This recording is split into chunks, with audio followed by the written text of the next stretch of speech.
another microgreens episode. Today I'm going to show you how to seed your wheatgrass seeds and get them ready for blackout phase.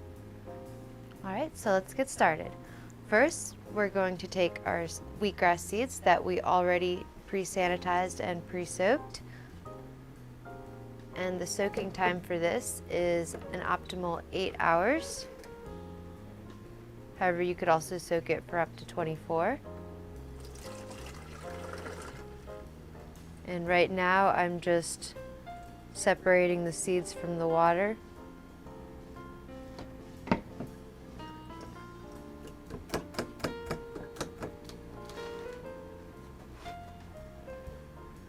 All right.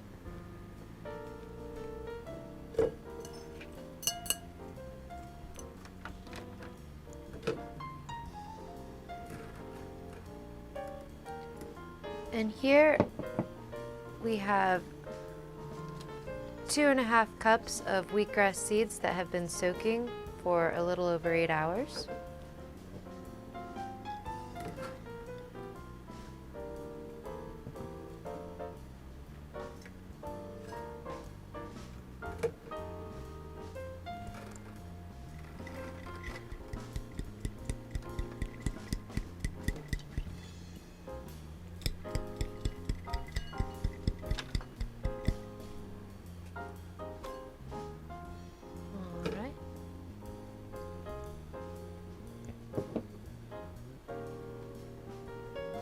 There you have it. It was a little bit of a step, but not too hard to do. Now these seeds are going to be ready for germination and your blackout period. And before I put these into the soil, I'm just going to tell you a little bit about the soil and about what we're doing. So this soil right here is just your standard everyday potting mix. You can use any kind of potting mix as a growing medium for your microgreen seeds. One thing you want to look out for is maybe if it has some pieces of twig or wood chips, kind of remove those as you see them. As you get further on into your microgreens phase, you might notice people like to use things like coconut coir. It doesn't really have all these wood chips, and the microgreens don't really need a lot of plant food or fertilizers when they first start. The other thing you want to look out for with your soil when you're first starting is just that you've broken it all up and you can just sort of run your hands through it, much like you would do if you were in your own home garden. It's just sort of aerating your dirt and allowing the roots to be able to do what they need to do to get to the bottom. Now these trays are already pre-soiled. This is what it looks like before you have the soil in it. You would have your two 10 by 20 trays, one at the bottom. I use rocks at the bottom as a little bit extra support to keep it held above the water. And it just kind of helps give you a little bit extra space so it's not just sitting in the water. That way the roots can go into it and it doesn't create as much mold or bacteria or just anything that you wouldn't want to see. So here on top of your tray that's going to contain the water and supported by anything, you could use twigs or rocks. I'm just using rocks. You could also use branches. You will have your 10 by 20 tray with holes. And this one, I already have the holes that I cut out. And what these holes are going to do is allow for drainage of water and allow for the roots to come into here and collect the water down below. All right. So now that you've seen all that, there's just one more 10 by 20 tray that we'll be putting on top, and that is for the blackout process. But it's also going to help us seed these seeds, and I'll show you why.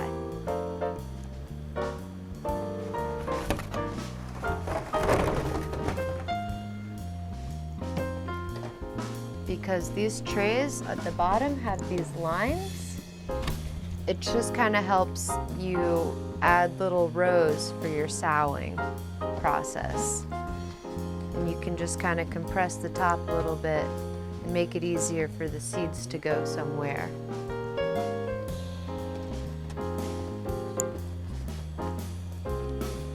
There we go. And that's all you'll need to do. Now we have the wheatgrass seeds. Important thing to remember is they like to sit next to their neighbor but not on top of each other. So when you're planting these, you just kind of want to sprinkle them on. And you don't really want to plant too many. It's always better to underseed rather than overseed.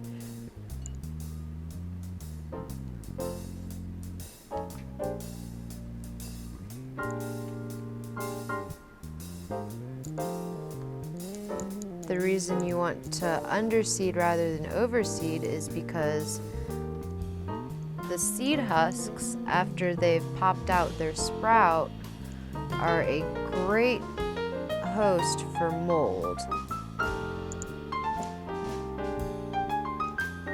So as a preventative measure, you just want to spread them out but not seed too much.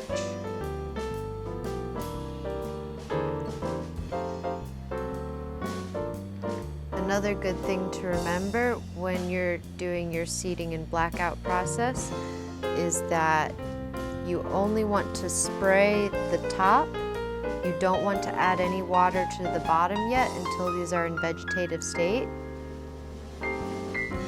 That reason again is because it will create a lot of mold during the blackout process when all the natural bacteria and yeast that are already in this soil will germinate and mix with the seeds, and then it would also mix with all the water sitting in the dark.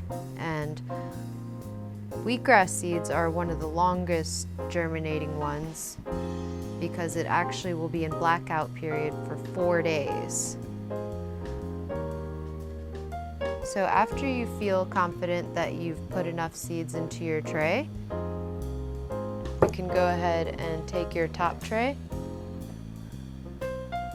Disperse these a little bit with your hand, it's totally fine. Help even them out, but you don't really want to cover them too much with soil because they're just going to sit on top of the soil.